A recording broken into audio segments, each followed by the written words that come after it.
When I think about Tunisia, I think about the Sahara. I think about the endless sand. And I think about the people that still live here in these harsh conditions. Like the Bedouins. They are the nomads of the desert, and we want to meet and learn from them about the desert and about their extraordinary way of life. To do so, my boyfriend George and I, Melanie, will cross Tunisia all the way from north to south. We will see the diversity of the desert landscapes and learn more about the rich culture, but also about the challenges that come with desert life.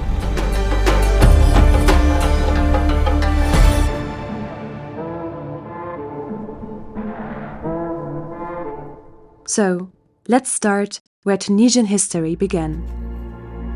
In Carthago. Today, only ruins are left. But thousands of years ago, this city was one of the most powerful cities in the world. Now, Carthago is just a historical site, sitting right in the middle of the beautiful coastal town of Sidi Bou Said. And that's where our trip begins.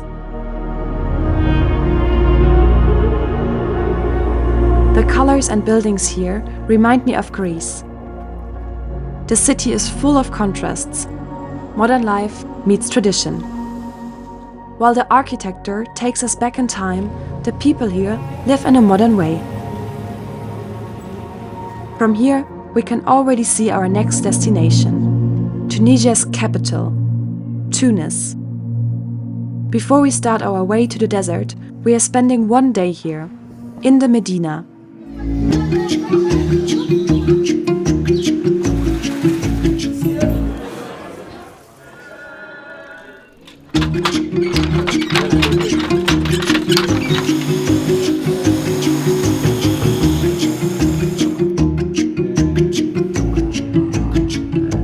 In the middle of the busy city life, there's one place where it's peaceful and calm, the Zaytuna Mosque. More than 1,000 years old, and it's the heart of Tunis, a symbol of knowledge, faith, and tradition that has shaped the city for centuries. Tunis is a thriving metropolis, and it makes me even more curious about the people that live the opposite life, those who choose a life in the desert. To find out more, we leave the coastal cities behind us and start driving inland, towards the Sahara. We are not doing this trip on our own. Our friend Sadak is a local guide and wants to show us his country. And for the first time, we also have a driver, Makram. After driving just a couple of hours, the landscape changes completely. We are surrounded by mountains and dry land, and by many olive trees. Tunisia is one of the biggest olive exporters in the world. After a day of driving, we arrived in the region around Sidi Bou Said, the city where the Arab Spring started. Here we meet Sadok's friend Bulbebe. He invites us to spend the evening at his father's farm. And to be honest, to me it's really impressive how farming is possible in such a dry environment. And then suddenly, I see this little fellow. Bulbebe's dad found him a couple of days ago and took him in. I name him Habibi.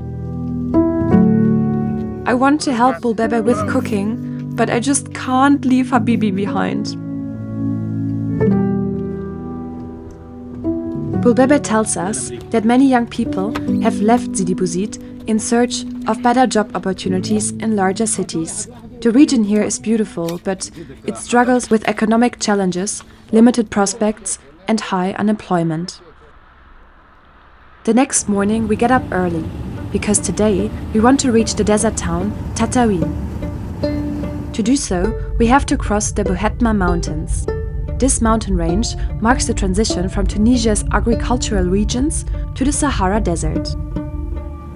Firstly, we're driving through endless olive plantations, and then suddenly the mountains appear.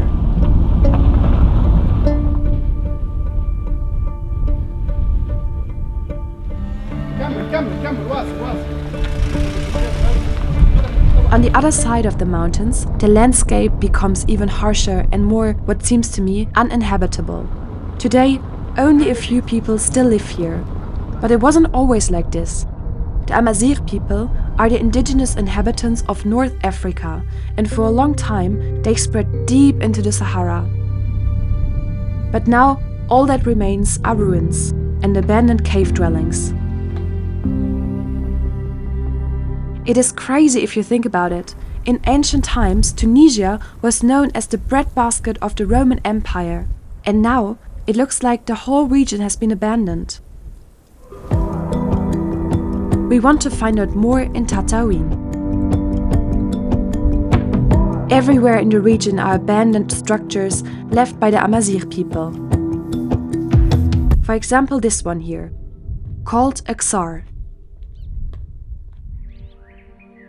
It's a complex that served as both a storage facility and a fortress.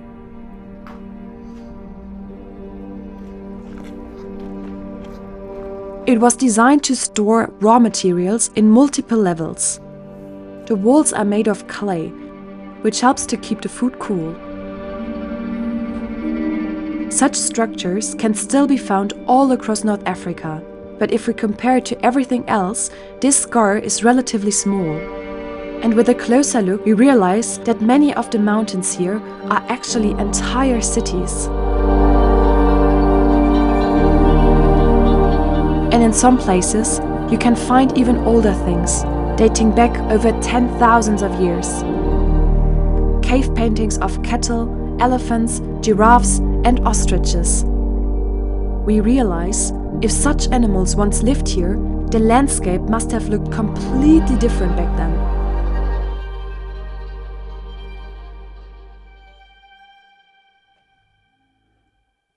In Tataouine, we meet Hedi, and for sunset, he wants to take us to a very special place. As we drive out further into the mountains, we see more and more abandoned cities in the mountain slopes. And Hedi wants to bring us even higher. We don't understand this at the moment, but we are actually climbing the highest point of the region. We made it just in time. We are stunned by the view. Everywhere around us is this crazy dry landscape with these amazing colors and the abandoned cities. I have never seen anything like this.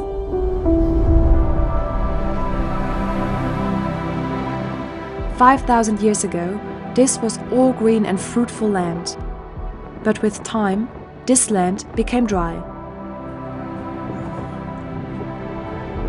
And at some point, it got too dry for people to live here. And I asked myself, when people leave this region because it is too dry, how is it possible that people still live in the Sahara, which is for me basically the driest place I can imagine? On the next day, we want to drive there to find this out ourselves.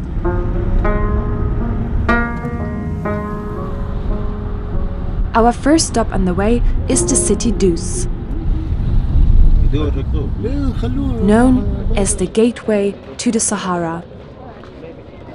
Here we make a quick stop at the market.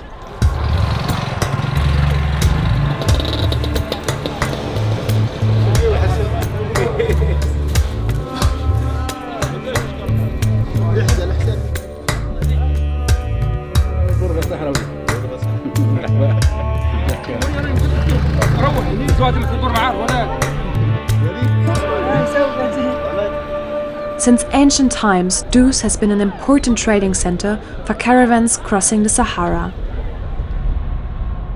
South of Dus, the Sahara is considered almost uninhabited. But to our surprise, we suddenly find ourselves driving through huge palm plantations. The few people who still live here cultivate dates. That's the main thing that grows here. There are always some spots under the desert ground where the groundwater rises to the surface. And this is how oases are being created. Here we meet the boys from the desert camp where we will sleep tonight. They were born in this area. Both are called Ali. They want to show us something, and out of nowhere they climb up into the top of a palm tree.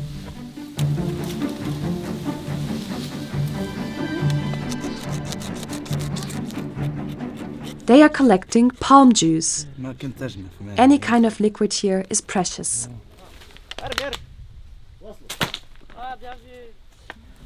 The boys offer to show us their hometown, Sahara, a village directly next to the desert.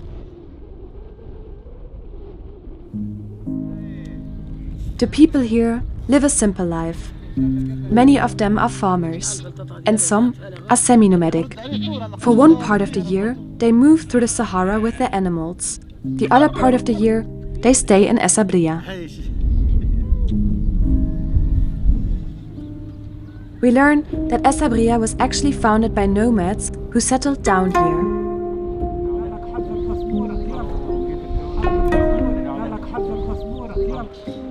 Almost the entire village lives from date cultivation.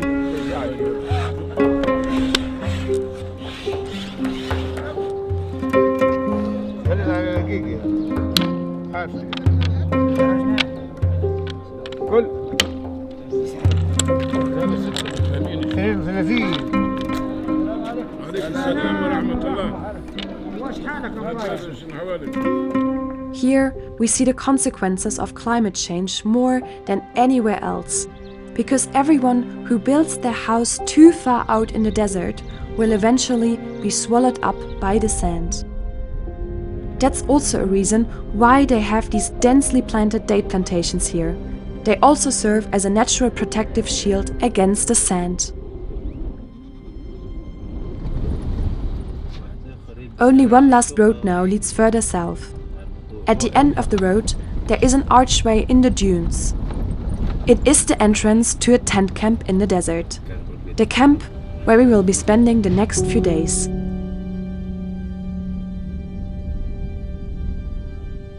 For the first time, we see the real Sahara. And for me, it's so impressive to think that this is home for some people. At the camp, we also meet Ali again. He works here in the camp with the few tourists who make it this far. We also meet a third Ali. And yes, I'm not kidding, they are really all named Ali. Ali is one of the founders of the camp here. He tells us more about his hometown Sahara. هذا بالنسبة للقرية. بقى معنا صارت النقلة بين القديم والجديد في عهد فرنسا، وقت اللي صارت حبوا هني عملوا مدارس وعملوا سبيطارات صغيرة، عملوا برشا حاجات للعباد باش يتركزوا في بلاصة واحدة، ما عادش يتنقلوا، ما عادش يولوا. هني صارت النقلة بين كنا نتحدثوا على الصبرية القديمة، على الناس القدم الرحل، الناس الصحراء، وولينا نتحدثوا على أنصاف، معناها أنصاف بدو. ما عادش نحكوا على بالنسبة للنوماد وإلا البدويين وإلا سكان الصحراء. وأنا هم يحبوا يعيشوا في الصحراء على خاطر هم تعودوا هكاكا وهم يحبوا هكاكا. معناها ما We want to know how to find the nomads. هم صعيب باش تلقاهم، خاطر هم معناها يمشوا للبلايص بعيدة لداخل في الصحراء، معناها في أعماق الصحراء اللي تخلي أي إنسان يتبع في الحيوانات وإلا نوماد تلقاه فمك. معناها ما لقيتهاش في البلاصة هذه تلقاه في البلاصة الأخرى، معروفين بلايص، فهمني؟ هذه حاجة. ثاني حاجة تحب تعرفهم، تتبع تقتفي الأثر، وديما كي يتبعوا البلايص فيها الماء والبلايص اللي فيها المرعى، لكن هم ديما معناها يتركزوا أكثر في أعماق الصحراء. فما الأثر نتاعهم هم، وإلا الأثر نتاع الزوايل نتاعينهم، الزوايل خاصة الإبل تمشي برشا وتتنقل برشا ويسيبوا فيهم. So, our mission is to find water or camels. How? We will figure out tomorrow. Now, we simply enjoy our first night in the Sahara with all the kind people we met here at the camp.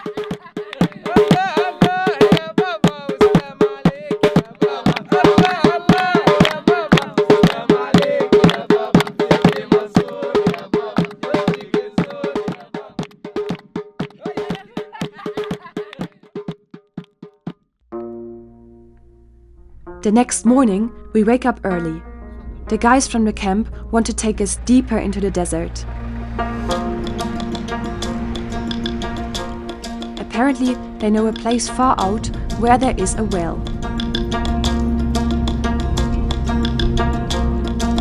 After 1 hour, we really do see a water well in the far distance, but unfortunately, it is dry. We are on a higher point now, having a good view, but no nomads inside. Maybe because they're moving, especially this period, getting closer to the city to exchange goods. So most probably we won't be able to find them easily. And we're just searching and looking in places that they may be in.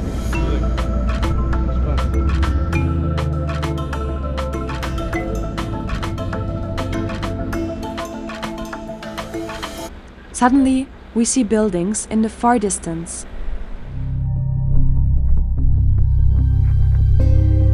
Once again, we find ourselves in the middle of an abandoned village.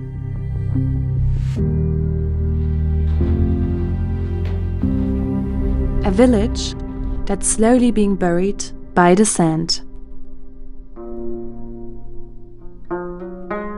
Close by these ruins is also the well that the guys wanted to show us. So, we found water now, but still no camels and no nomads. We decide to drive to another region of the desert.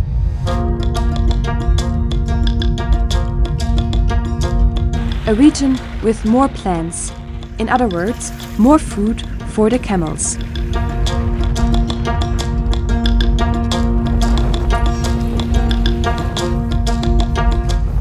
And after some more hours of driving, we finally see them, and it's insane.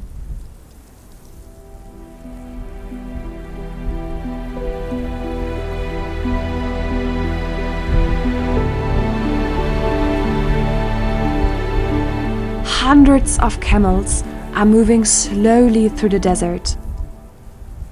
And they are not alone.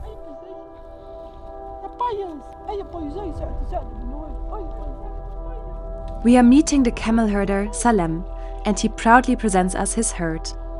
He explains that 25 of the camels here are his own. The rest he herds for friends. Salem was born into a family of camel herders. أنا جابتني أمي سارحة بجمال. تولدت قريت مدة معينة مش برشا 6 سنين في بالي ولا 7. وخرجت من الدراسة ديريكت شديت الصفة مثلا بالسعي ولا بالبل وأكثر الأحيان في الإبل. وخاصة عندي أكثر من 30 سنة هذايا ما نبغيش البل خلاص. Salem then tells me about his family and about his son who recently dropped out of school to become a camel herder too. And Salem doesn't like this so much. سمحة مانيش ضدها أما يمشي يعمل تكوين ومن بعد كان يحب يرجع للفلاح يرجع كي يبدأ عنده شهادة بتاع تكوين يختار هو وقتها نجم يختار. أي أنا ما نفرضش عليه باش يمشي هيك لأن بصراحة ياسر تعب ياسر. أنا وصلت نغيب ولدي هذاك نغيب عليه 6 شهور يجيني ما يقوليش يا بابا يقول لي يا عم ما يعرفنيش ولا يقول لي يا عم يهرب مني والله يحصر فمه مغادي يقول هم جانا راجل تقول له راهو مش راجل راهو باباك هذاك. We can see how much Salem loves his camels and this job, but balancing this life with family is hard. Salem is a semi-nomad. He spends 6 months straight in the desert, herding his camels. In winter, there isn't as much food out here, so he brings the herd back to the village. That's when he has time for family. I am so happy that we met Salem, but now we have to get going, because it's getting dark soon.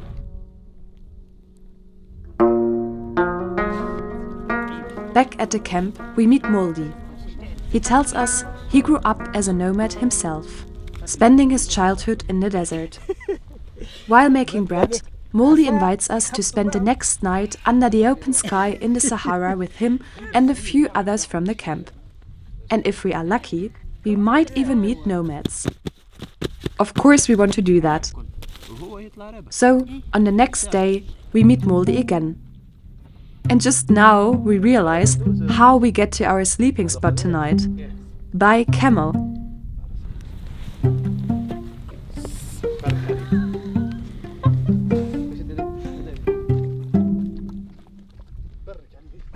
For about 1 hour, we're riding through the Sahara. And to be honest, my butt hurts a little, but it's so much fun. But then at some point, Moldy decides this is where we'll set up our camp for tonight. There are bushes here for the camels and firewood for us. First, Moldy unloads the bags and leads the camels to the bushes. He ties their legs together so they don't walk away too far. While the camels eat, we collect firewood.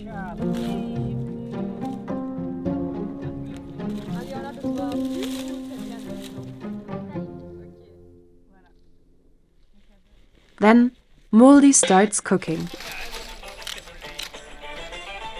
Using only cans, he builds a pot stand over the fire. Quite impressive. What's crazy is, as soon as the sun disappears, it gets cold instantly. At night, temperatures here can drop below 0. But the fire, Moldy's delicious food, and the tea keep us warm.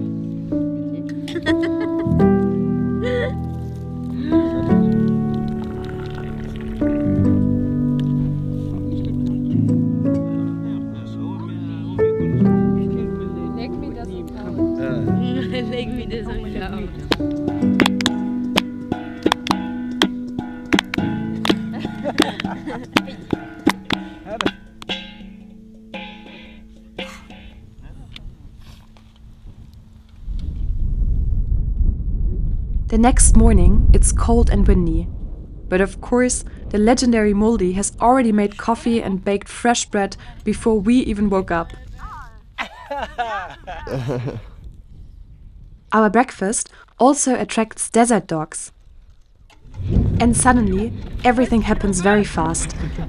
The guys from the dune camp apparently found nomads and came straight here to take us there. But they got stuck in the sand.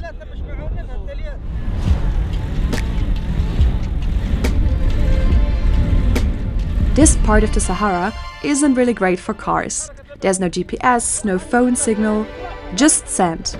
A lot of sand.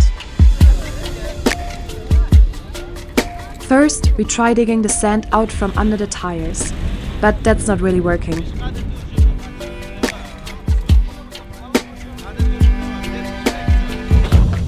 Next, we gather as many branches as possible and push them under the tires.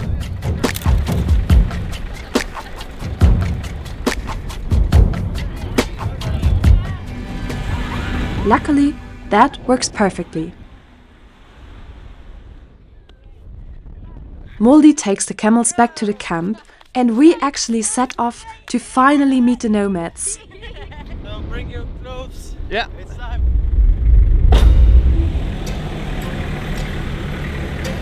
So they located the nomads, and right now we're heading towards them.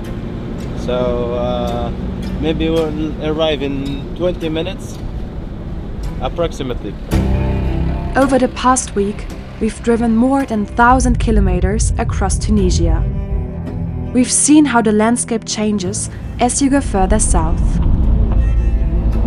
We've experienced city life in Tunis and rural life in Sidi Bouzid. We've passed through completely deserted areas in Tataouine. And we've seen the simple way of life at the edge of the Sahara. And now, we are about to meet one of the few families who still live as full-time nomads. At some point, we spot a small tent camp in the dunes. We don't want to be disrespectful and just show up with our cameras. So, we wait until the family invites us into their tent. Then we are allowed to start filming. Today, the desert is stormy. So the whole nomad family has gathered inside the tent. The father's name is Bashir. His wife is Aisha. They live here with their 2 children and a few helpers. And with their animals, of course. And Bashir and Aisha welcome us with open hearts and are so kind to tell us about their life as nomads in the Sahara. ينوض الصباح كيف يسمع السباح هي الأولى يسمع السباح ينوض من 3:30 ل4. لك هو يخرج الصباح يمشي يزن معزاتي يخرج واني نوض ننظف البيت يتوضا ويصلي ويطلع على الشياه يعمل دور يشبع الشياه جاهمش ذيب جاتهمش حاجه يشبع منها في قدش حاجه وعموها 9 ولا 9 واش يمد بسعيه ونمشي نحطب نجيب الحطب نحطه ونطيب الفطور يفطر ويشرب تايه وزيد يرجع العشيه يزيد يمد بسعيه نزيد نوض نزيد نعمل ننظف المواعين وننظف الحاجه ونزيد نمشي نعمل دور هكاك دي جيراننا والله نمشي نحطب هكا ويروح كان في الليل ديما جوها معدل.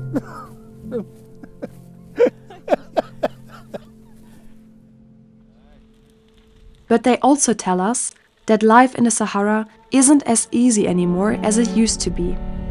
وين يمشوا الصحراء يدخلوا الصحراء يعملوا بيه معتم تاع ماء ويزيدوا كالعادة يمشوا واحد عند البل ضايع يمشي يحوم عليه ويجي للمعتم واكل البيرة ذاك يقعد يعس لأن يجي البل بعد تجي يعرف انك تلقاها ولا الجمل ولا الحاجة اللي ضايع عليه ما عادش العربية الأولى تو ما عادش يمشي الواحد يحوم على الجمل يموت تو ما عادش يرجع ما عندهاش وين يمشي واستقرت تو داروا لنا عيون والملك والواحد وكل شيء شدت بلاصتها تو ما عادش رقعت كان القليل قليل يمرق كي يعمل جاكت فريد هذيك فهمت.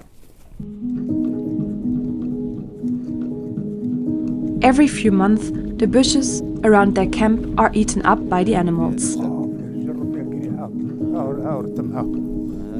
Then Bashir and his family move again with their goats, sheep and camels.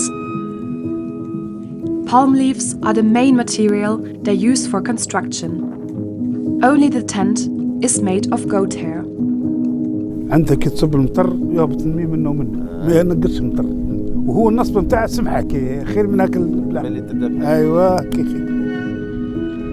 The life here might be simple, but for Bashir and Aisha, it's a relief to be here, they say. هو حياته فيها وعايش فيها هو كي يجي نهار صاحي ويسمي الزرقاء وعامل جو والشاي يدور هذا حتى بون كيف عامل بون كيف. باش نقول لك عاد يبدا فرحان الواحد يبدا ذريته حداه ويبدا عامل جو نزله باهيه كلها مع بعضها كل يوم تخلق له حاجه جديده كل يوم مره تلد له عنيزه مره نعجه مره كذا فهمتني ولا وهو عامل جو معاه ويجمل ويتبع ويرحل ويجيب الميل تمشي ايام الكل ينساه حتى يقعد 4 شهور يقول له قعدت شهر. Now it's time for us to say goodbye. For generations, people have learned to live in harmony with this harsh landscape. The desert is growing, and the world is changing fast. But one thing remains the same: the people's will to preserve their traditions and their way of life.